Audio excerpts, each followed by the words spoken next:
because it is up to all of us professionals, both advisors, but also within the companies, to kind of change the narrative that sustainability is not just a cost exercise, but it is a value creation and future creation exercise too. And this is where I see potential intersection between, innovation and sustainability, because innovation is about value creation and sustainability can also be about value creation, not just cost reduction or kind of a regulatory checkmark exercise.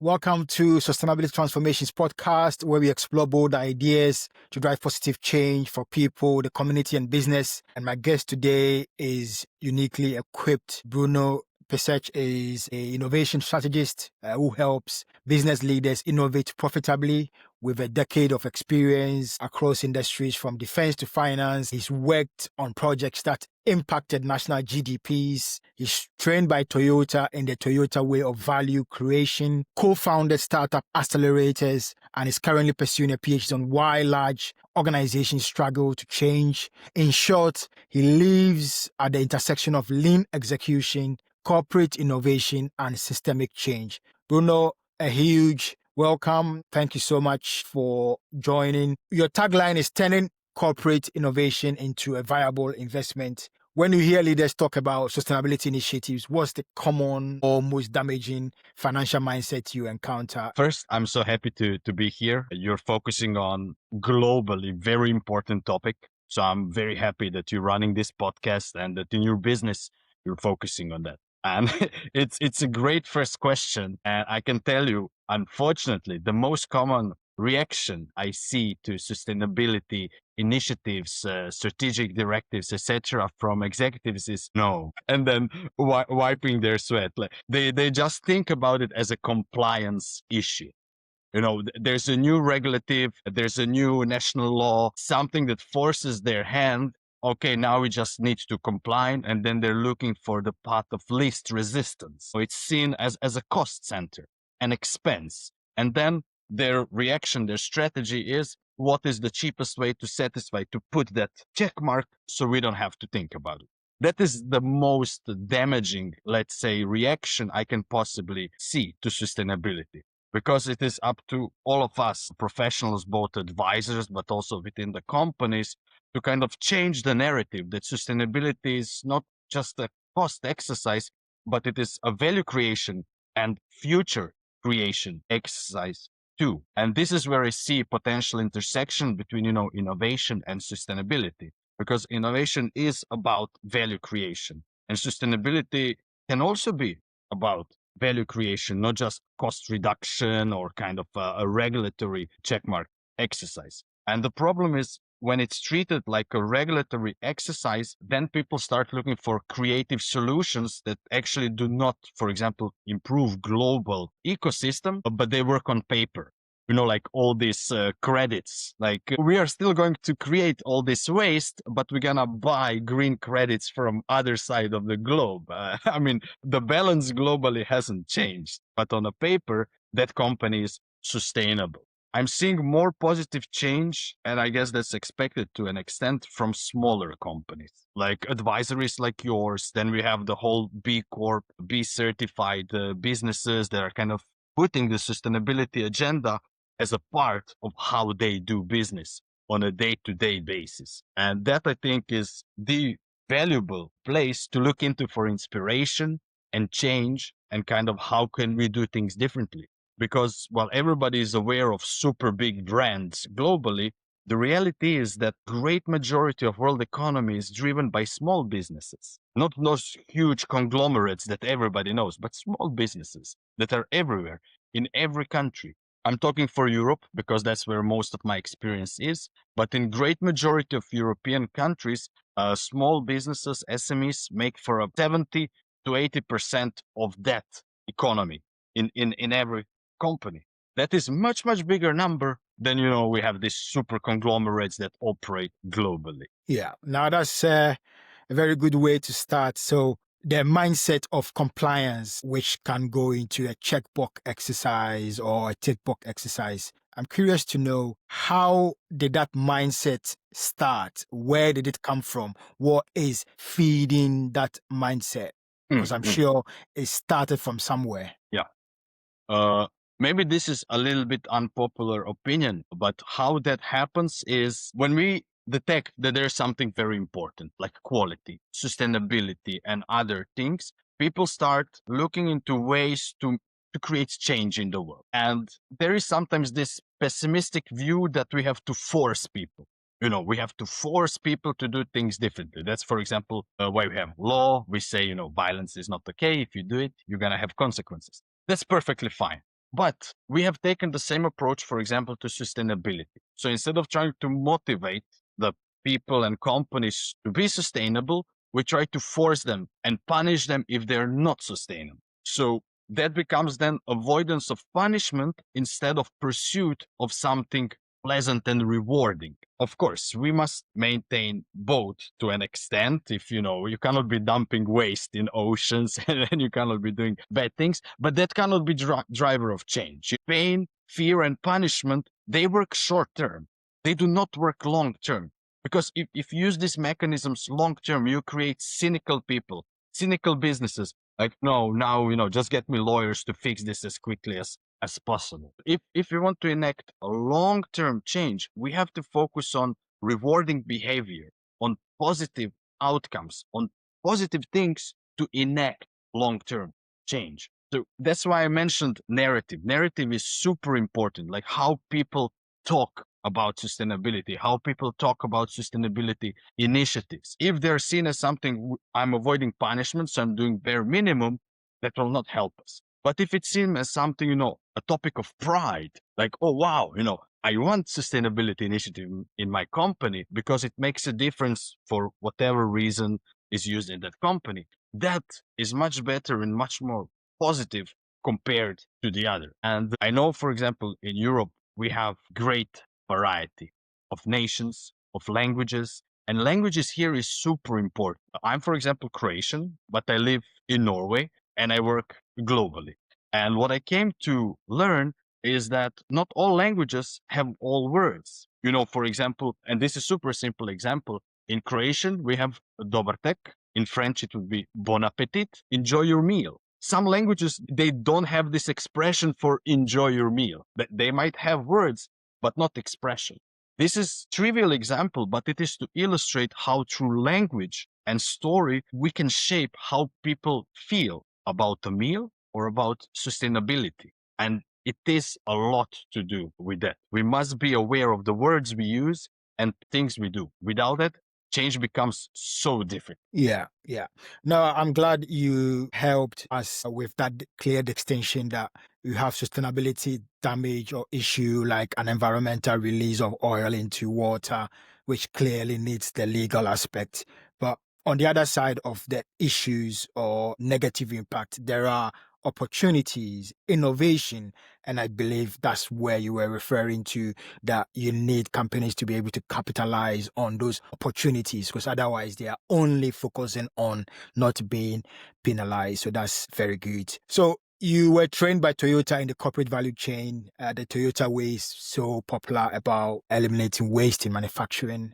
So how do you translate that lean philosophy, which has been around for definitely a number of decades, to this new environmental waste, inefficiency, and how companies are grappling with the new ideas with circular economy and new ideas? Is it a transition of the lean philosophy into this new life cycle assessment and circular economy? I'm curious to know how you can unpack all those areas. So what I want to make clear is nobody listening to this must now go and spend 10 years studying Toyota production system or lean or anything like that. What is at the core of Toyota production system is, as you said, waste elimination. That grew up in automobile industry, in manufacturing, etc. But the core principles are tied into a discipline called industrial engineering. And industrial engineering is a branch of engineering that's looking into optimizing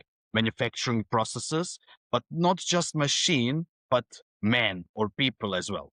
Because industrial engineering takes a view that every system comprises of people, and they're a huge part of the system. So we have to pay attention to people. What was very useful and remains very useful from industrial engineering to auto production system, etc., is the concept that we should spend ideas, not money or people. Ideas are free.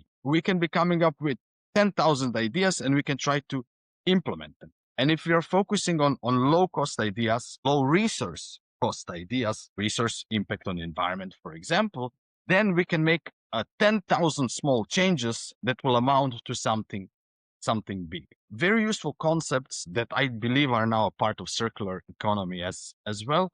Reusability, recyclability, those two R's, they have been part of that mindset of Toyota production system for a very, very long time. And that is, we do not need to test them today. We know they work. If we're looking into repurposing, the products and services we have, material, talent, recycling, reconfiguring, that is a great way to create additional value, as you said, opportunity in sustainability versus discarding, creating a pile of waste and buying new just to try to create something. And that is, I believe you used the word mindset. I would agree that is the right term because it is about how we think. And this is a bit anecdotal, but I remember when I came from Croatia as a student in Norway, and Croatia is a low resource country compared to most very developed Scandinavian countries, for example. And in Norway, there was abundance of resources, wealth, everything. And that was reflected in how companies work. So, for example, in the company I work in Croatia, we were always very careful how we manufacture things because we couldn't afford to waste a lot of material. And in a Norwegian company, they were so wealthy that they could, buy a lot of material and make the thing they need and throw away the rest. They were not incompetent. They just never thought about it. I need to make this and I'm just buying a block of material, machining that, throw away the rest. It just never occurred to them that this could be done more efficiently. But that is also tied into sustainability because all that material was not reused, repurposed, recycled. It was machined, thrown away into the disposal. So just this change of perspective can make a big, big difference. And that is how we go slowly from, okay, I'm avoiding punishment to I'm pursuing opportunities. And in every company, every day, there's at least 100 opportunities to improve towards more sustainable goals, towards more innovative and less wasteful existence. And that translates to the bottom line. It does add up. Yeah, that's good. Thanks for sharing that. So, looking at the innovation challenges, where I noticed when I've asked innovation sprints or startup businesses, or even lately startup accelerators, and I've asked, where do you incorporate sustainability in your advisory, your sustainability in the business model? And if I could summarize, the common answer I get is obviously included. It's not implicitly done. And so, I'm curious to know from your doctoral research focusing on innovation struggles and perhaps in large enterprises, but perhaps enterprises in general, why is sustainability often a very difficult type of innovation for big established companies or other companies compared to, say, a digital product line? Trying to find politically correct words. The challenge, especially in large enterprises, is people chase what will give them attention. Digital innovation was all the rage for the last, almost 10 years. So if you mention digital innovation in a company, doors would open, you would get resources, magic would be happen.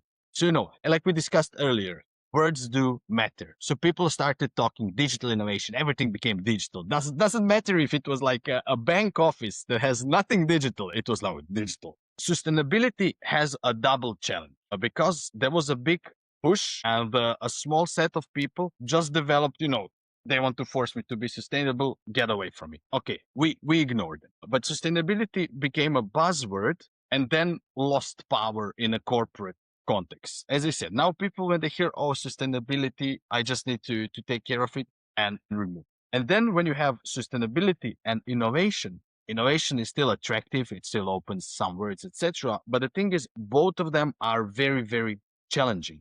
Innovation projects are challenging. Good sustainability projects are very challenging.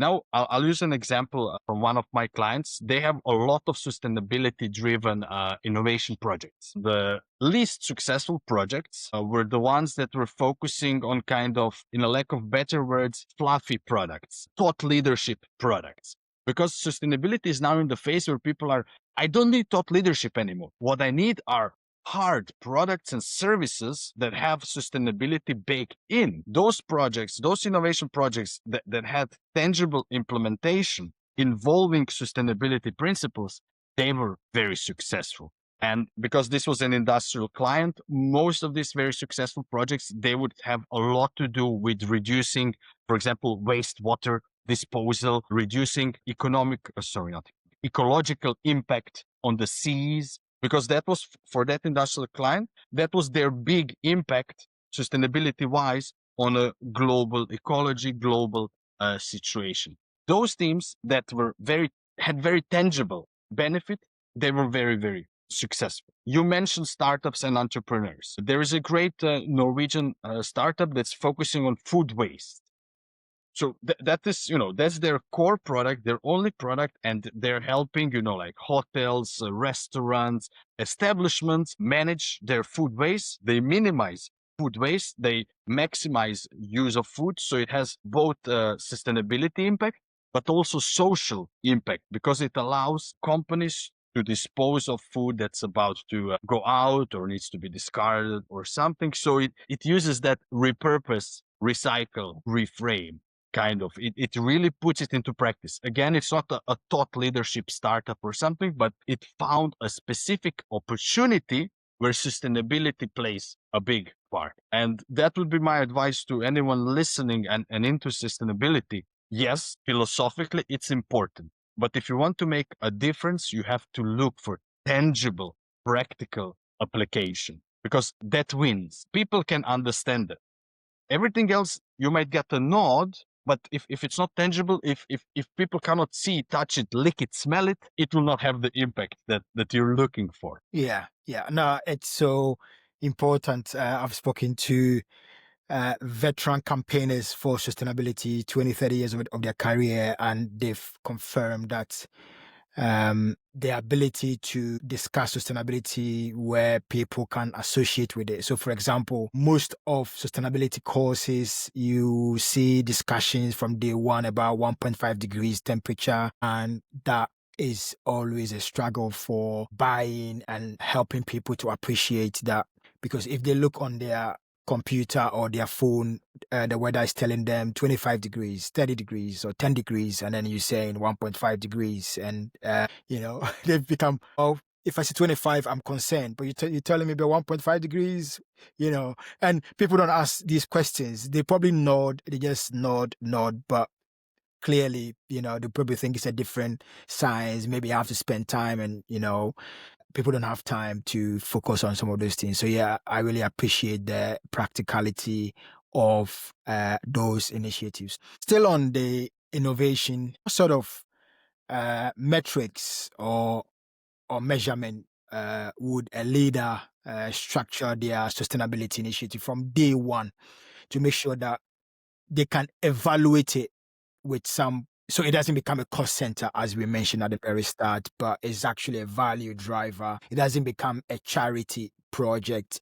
but is actually giving some business case or business value. How would you advise a leader to navigate that challenge? Very good question.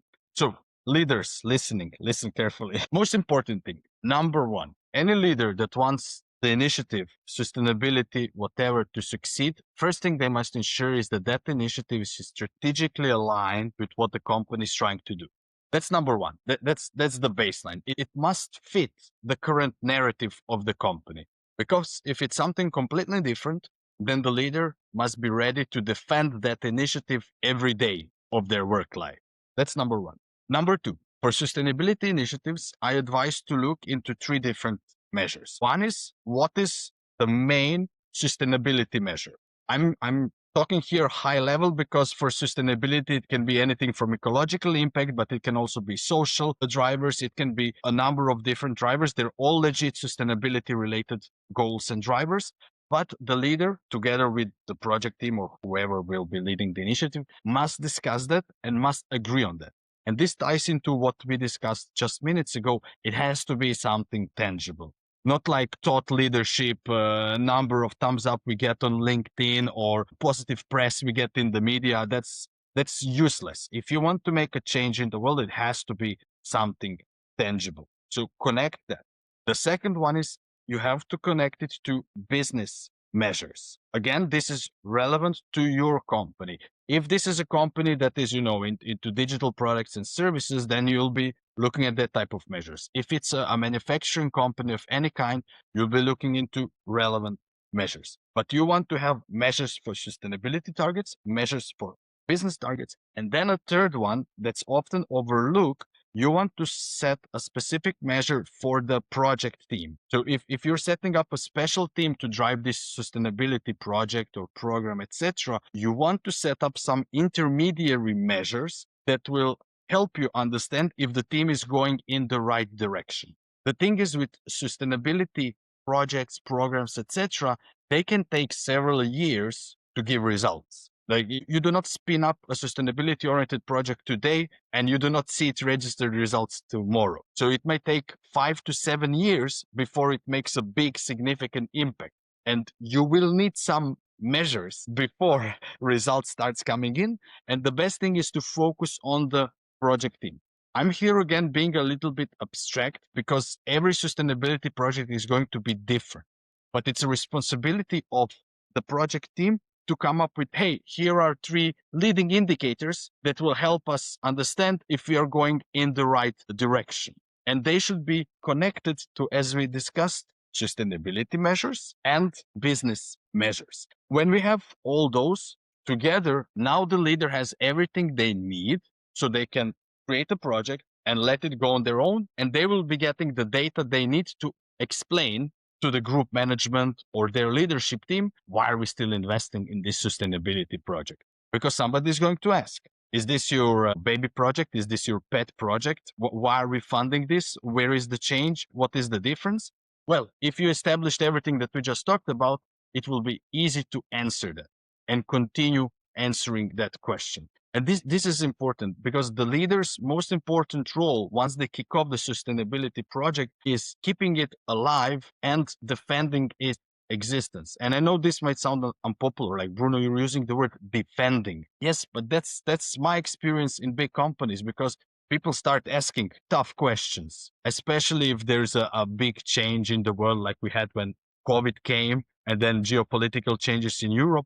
A lot of projects were getting cut. They were getting axed. People start asking difficult questions. In my opinion, that's okay. It's responsibility of the leader to be able to provide good answer. Yeah, no, that's good. If I can give my own sustainability advisory example, hopefully it supports what you said. A lot of companies established their net zero strategy after the Paris Agreement. So it's been about 10 years. And in the last 3 years, a lot of companies have withdrawn, have backtracked. And the companies that I advise on their sustainability journey, I discovered that the ability to yes, the net zero is by 2050 and the midterm is 2030. But because they failed, when I say they, I'm referring to the companies that backtracked, the companies that withdrew their net zero, is because they had a net zero for 5 years and they didn't know how to cut the energy waste. And the energy waste means cost. So they were only looking at the long-term plan, but they were not taking advantage of the short-term opportunities. And so that is a classic example of being aware that in the short term, there will be challenges. Again, it comes to the mindset and the strategy, because a lot of the companies who withdrew clearly was because they were just counting carbons. But while they were counting the carbons for 2030 and 2045, which is in the future, they didn't realize there was gold around the dust in that carbon emissions that they were counting for 5 years. So they were looking at spreadsheets and all of these, there were opportunities hidden there. And this is where I coach sustainability leaders to unpack that. Startups are able to pivot faster from your research and work with the Founder Institute. What are some of the organizational inertia that large organizations face to deliver sustainable transformations? And what are some of the concrete ways to overcome that inertia in large organizations to deliver? It may be experience driven from digital transformation, experience from innovation that sustainability transformation can learn from. Inertia in big organization is a thing, and there are different ways to go around it, but I'm trying to condense it into something that would be broadly applicable. So the thing is, people focus on what the leadership talks about, and I will use your example because it's very good. So companies commit to net zero or something. It becomes part of the promotional material. It's put on the website. It goes into, for example, annual report that the company produces. Employees don't read that. Employees are very good at understanding what their leaders actually care about. So it's not enough for the leaders to talk and say and be in the newspapers, it's net zero now, if they do not actually put any real plans about it.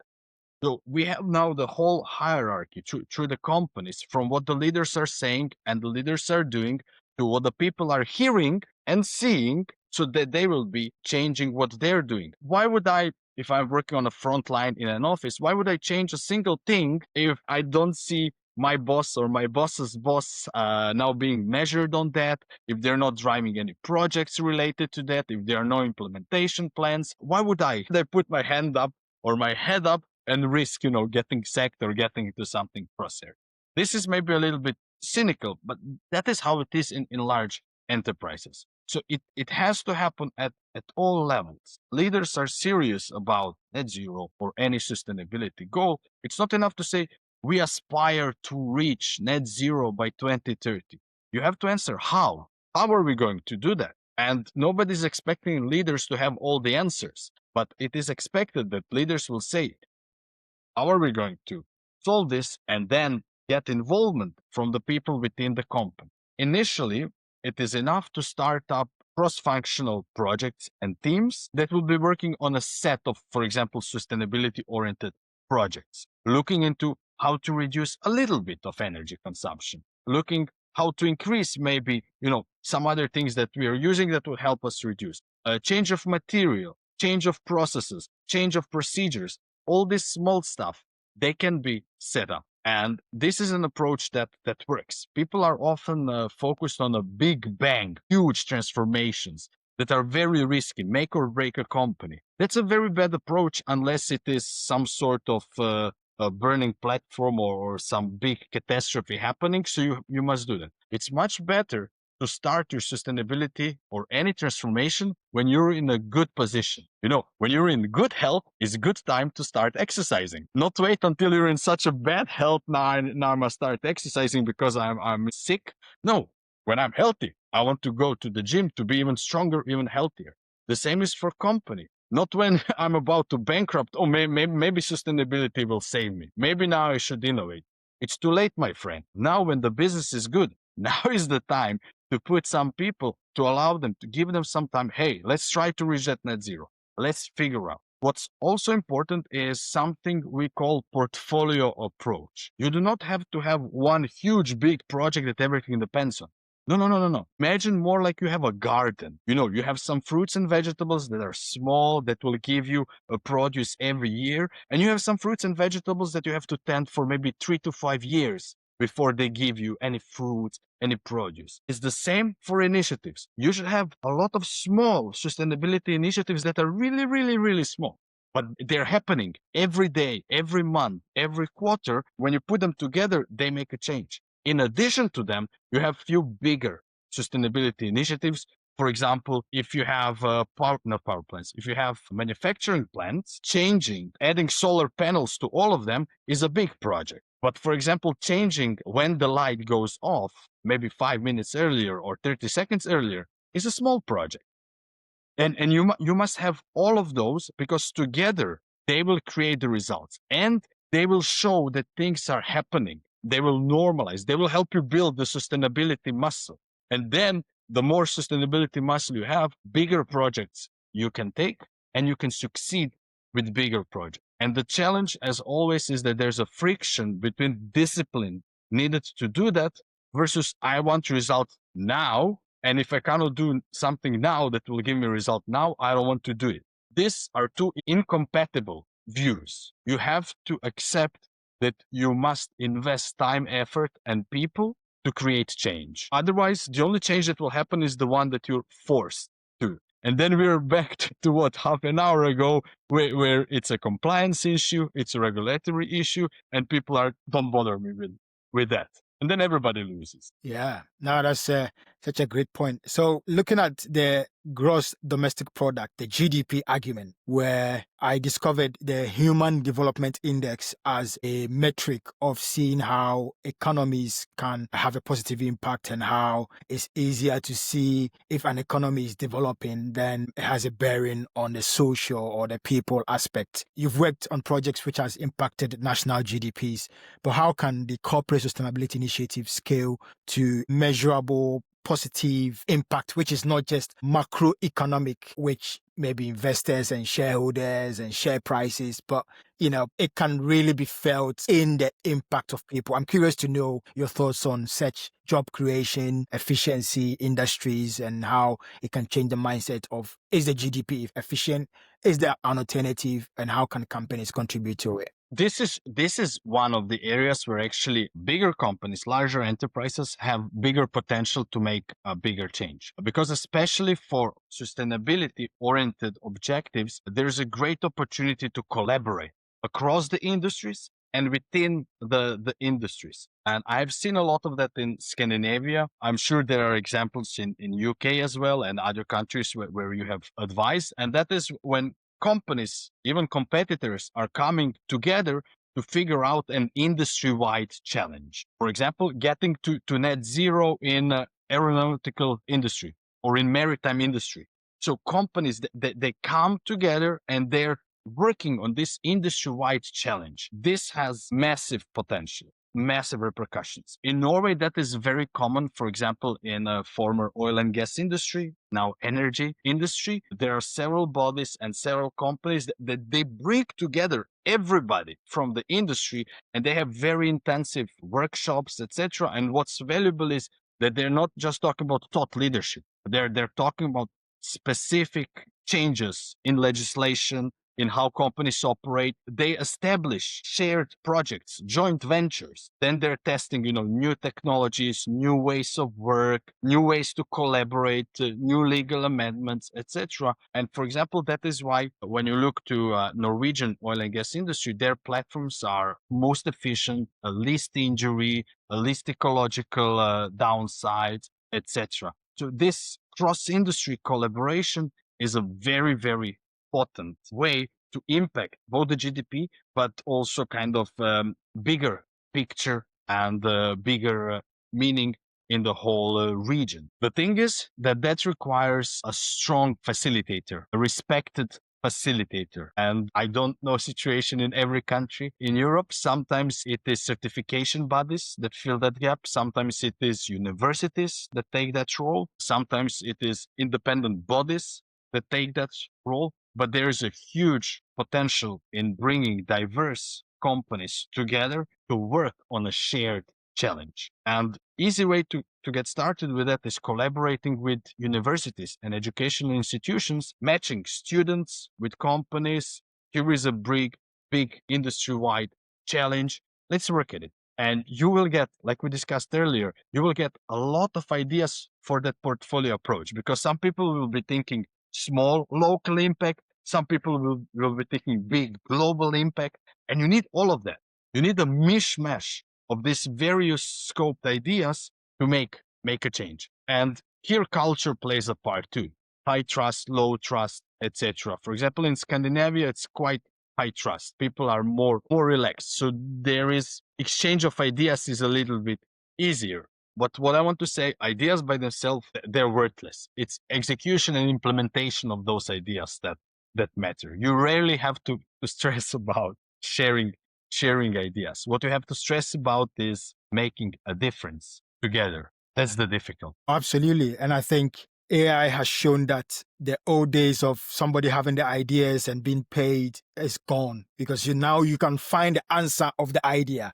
So the idea is very cheap now. The question is, how do you take the idea? And I believe that's why I'm not an AI expert, but from a sustainability, learning, advisory, coaching, teaching, tutoring, and so on, I know that there's lots of ideas out there, but the difference between the companies that succeed with the AI and other field is the ability, and as you mentioned, to be able to get a facilitator, but not just managing, but the co-creation.